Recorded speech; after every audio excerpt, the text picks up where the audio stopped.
Felizmente Maria, orgulhosamente mulher, está hoje aqui com a nossa amiga querida, a Sal. E vocês têm me cobrado muito porque eu ainda não falei sobre a China, sobre a nossa viagem, que foi fantástica.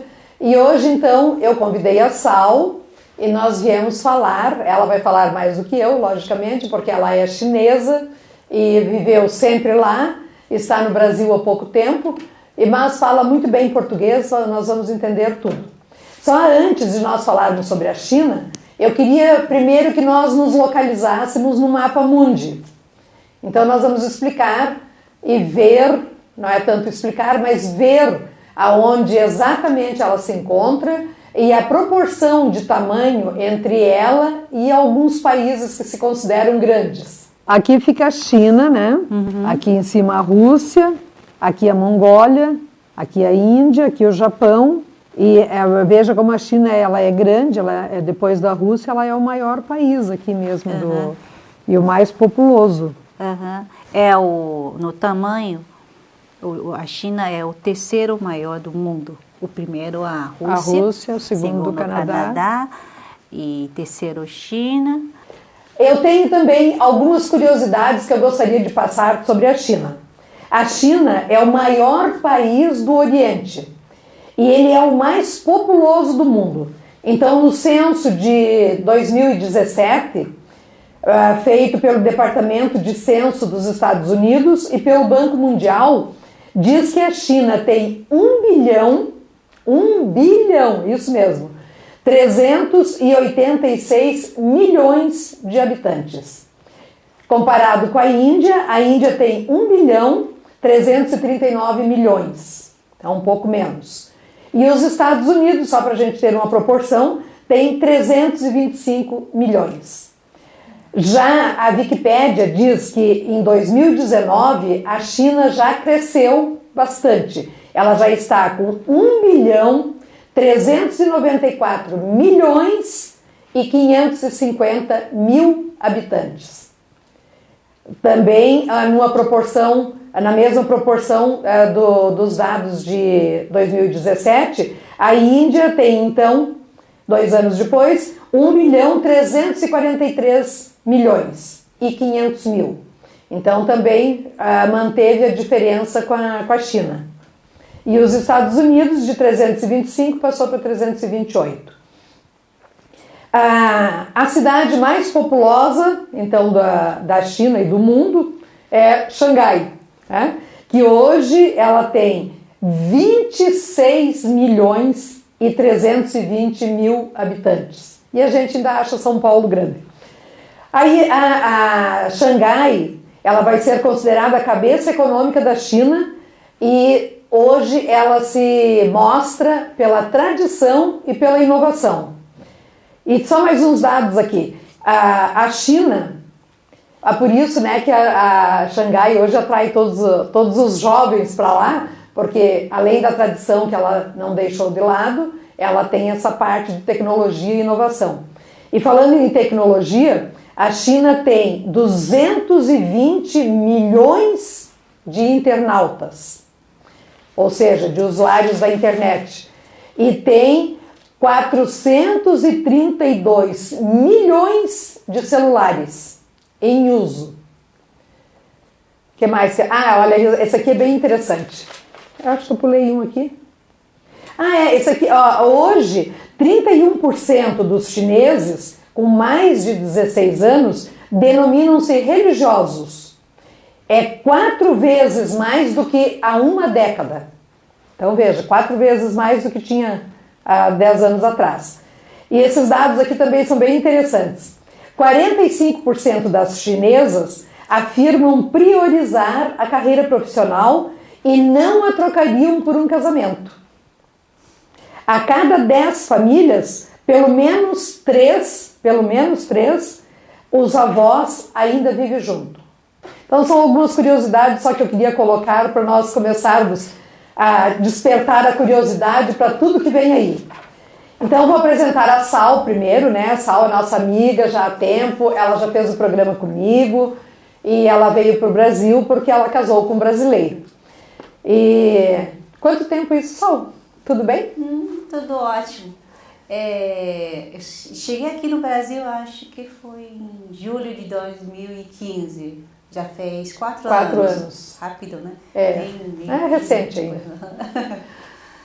Então, e a Sal, tu és, aqui no Brasil, tu faz trabalho com tradução de chinês para português, português chinês? Sim, eu sou tradutora oficial de uma revista, se chama Instituto Confúcio. Aqui, depois vamos, assim, dar um foco assim para olhar melhor sobre a revista. Essa revista é do governo chinês. Governo chinês. Instituto Confúcio é um órgão governamental da China.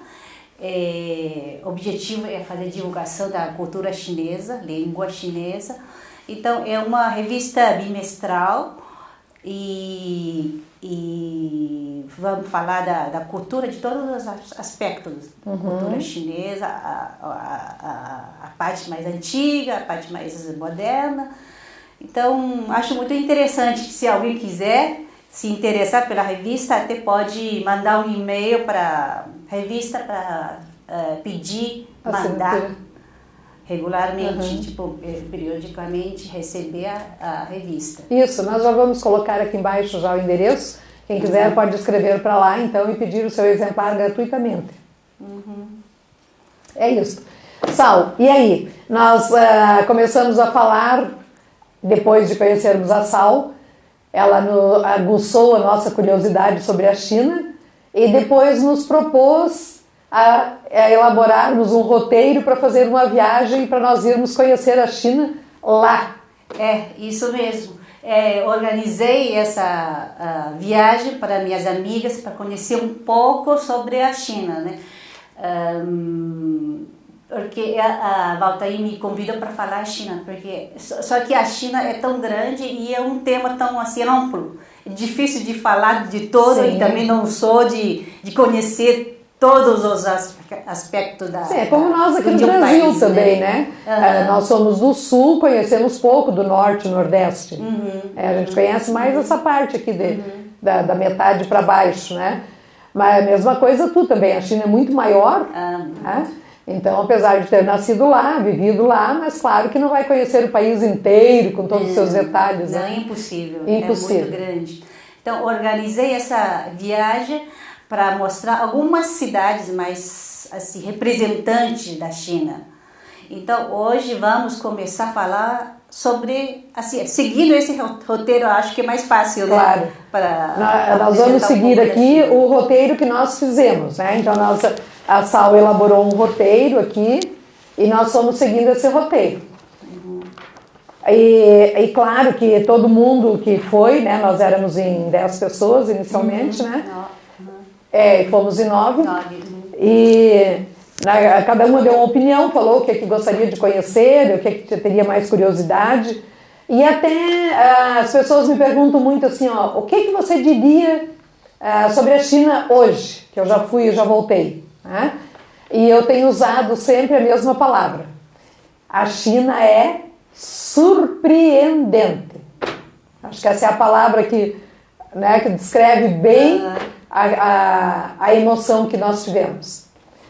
Então vamos lá. O primeiro roteiro nosso, então, nós saímos de São Paulo, fomos a Dubai, de Dubai a Pequim.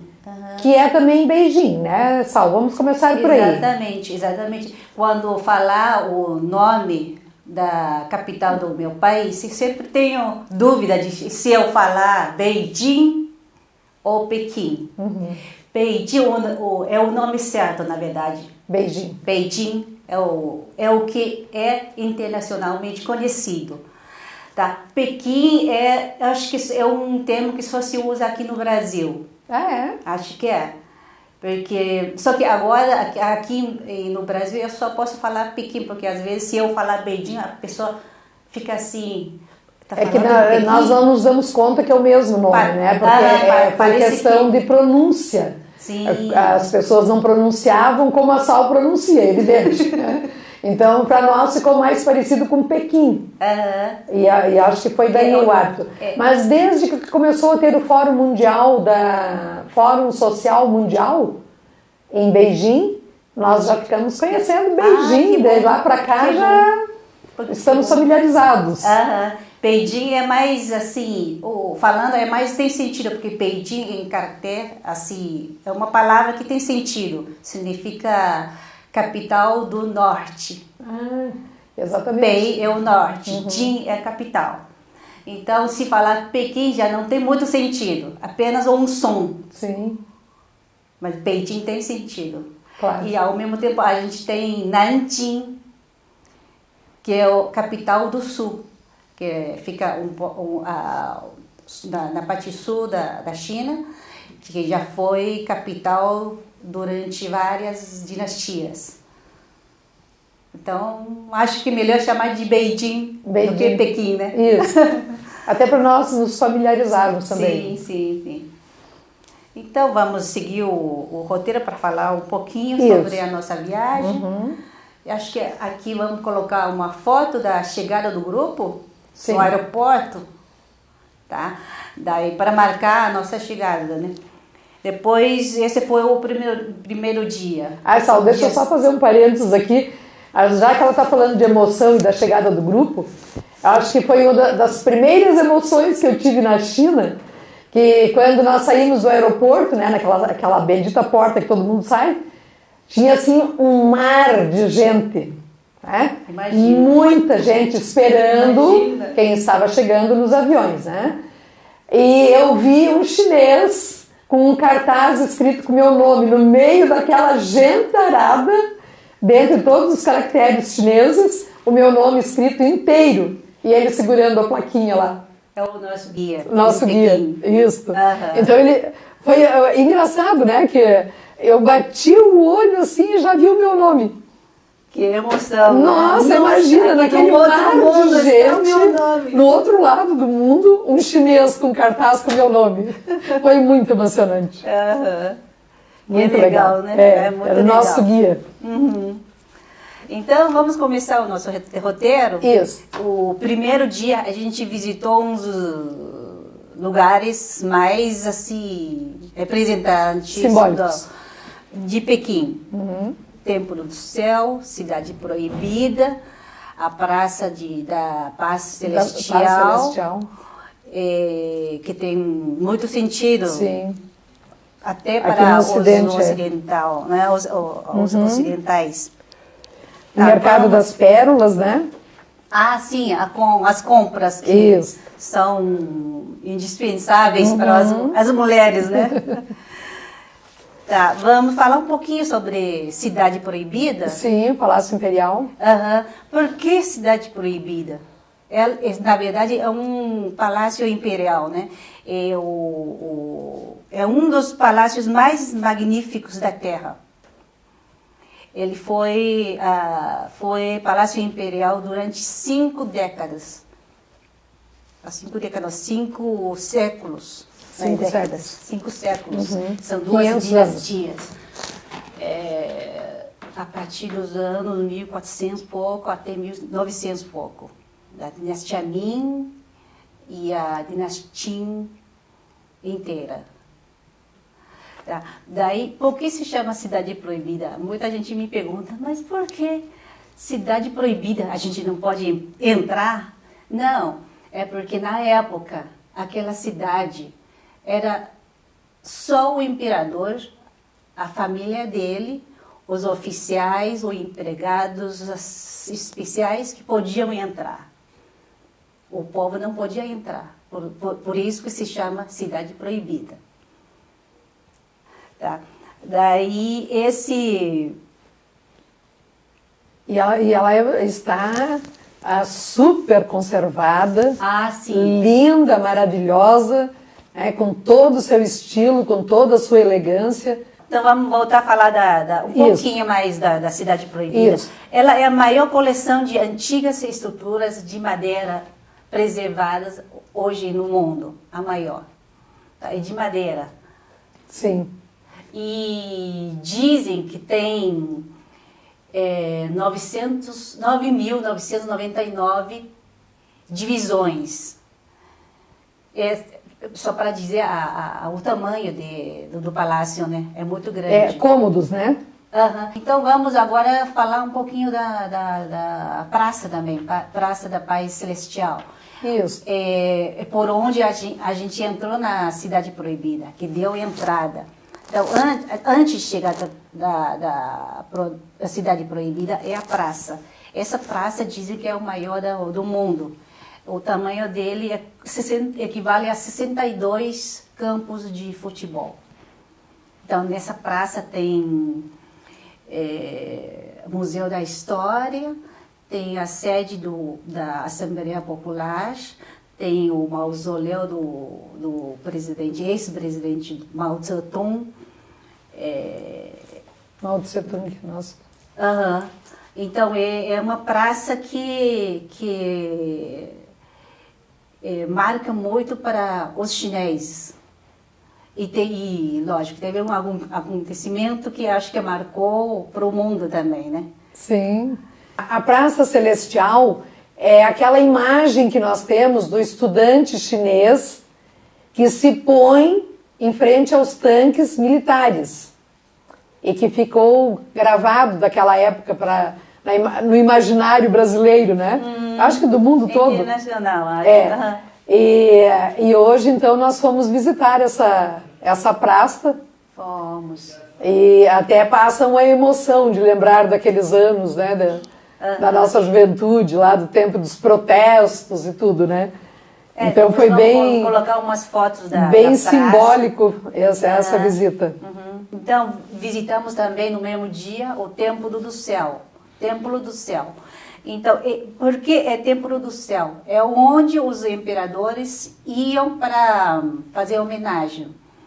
Eles iam 2 vezes ao ano, na primavera, para pedir intercessão celestial, para conseguir umas boas colheitas, algumas coisas assim. Então, e no outono, iam para agradecer ao céu, tá, pelos frutos obtidos, né? Certo. Então, antigamente o chinês achava que a Terra é quadrada, o céu é redondo. Por isso, as construções, principais construções que a gente encontrou lá nesse Templo do Céu, são circulares. Lembra? Sim. Lembra bem, né? A gente vai colocar umas fotos. Essas construções são as favoritas minhas. Acho que são as mais belas da minha capital. Por exemplo, o prédio principal, o teto tem 3 pisos de azulejos azuis. Lindos, lindos, não são? São maravilhosos. Brilhando no sol. Muito bonito. Fora todo o paisagismo, né? Que é super bem cuidado em toda Beijing. Tem aquelas árvores antigas que já tem 400, 500 anos. Isso. Cada árvore tem uma plaquinha, lembra? Sim, com o nome. Dizendo o nome dela, o ano que foi plantado e tudo assim, bem organizado. Né? Bem cuidado e bem organizado. E as ruas, né, as avenidas imensas, com flores nos canteiros. Maravilhoso. Outro ponto que chamou a atenção das mulheres. Nossa. Rosas. A sua cidade é tão bonita, tão linda. Verdade. Porque é uma... sem contar aqueles jardins imensamente trabalhados, né? Que eles fazem os desenhos, sim, os coloridos. nas ruas mesmo, lembra? Exatamente. Mas nas avenidas, 5, 6 avenidas, entre elas os carreiros de rosas, do começo ao fim. Imensos. E lindos. Pistas, 3, 4 pistas da ida, outro 3, 4 da volta. E mais as marginais para as cadeiras, para os pedestres, ciclistas. Tem um jardim no lateral e no meio também. Né? Realmente impressionante. Até eu fiquei meio emocionada porque durante esses 4 anos voltava para a China sempre no inverno, né? Então no inverno não tinha flores. Como nós somos Aí na essa primavera, vez a gente foi na primavera, ai, consegui ver aquelas flores que, ai, que lindo. É maravilhoso. É muito bonita. Muito bonita. Vamos ver. No mesmo dia a gente comeu um pato, no jantar. Fala sobre o pato. Uma Pato refeição laqueado. especial, né? O prato mais famoso de Pequim, de Beijing. Pato laqueado. Você está curioso para saber por que se chama pato laqueado? Sim, conta pra gente. Pato laqueado, porque ele está tá com a pele bem rubra, assim, bem rosada. Não é rosada, como se chama? Vermelhada. A rosada. Rosada, né? Depois vamos colocar umas fotos também. E brilhante. Parece aquele móvel laqueado mesmo. Você que tem móvel laqueado em casa, bem parecido, né? Bem lisinho e com brilho. E brilhando. Como foi feito aquele pato? Eu não tenho ideia. Eu fui pesquisando para saber como que foi feito, né? É o seguinte, eles depois de limpar o pato, eles inserem ar entre pele e a carne. Para o pato ficar bem assim, parece inflamado, inflado. Bem esticadinho, né? Aí isso deixa a gordura derreta no forno e deixa a pele crocante. E depois de colocar o ar, encher de ar, pincela com uma solução de água com açúcar. Por isso que dá essa cor. Claro. Caramelizada. Caramelizado. Assim, com esse prato maravilhoso, encerramos o primeiro dia de passeio. Isso. E nós temos que encerrar o programa porque já estamos na hora, né? Mas tem continuação. Nós vamos falar sobre toda a nossa viagem. Hoje foi um pouco mais extenso, falamos menos dos passeios, porque nós tivemos que fazer a entrada, apresentar a sal e tal. Mas os outros dias vamos falar unicamente dos nossos passeios, né? Dos pontos turísticos. Então, uma boa semana para você. Obrigada por estar aqui conosco e um grande abraço. Estamos encerrando o Simplesmente Maria, Orgulhosamente Mulher.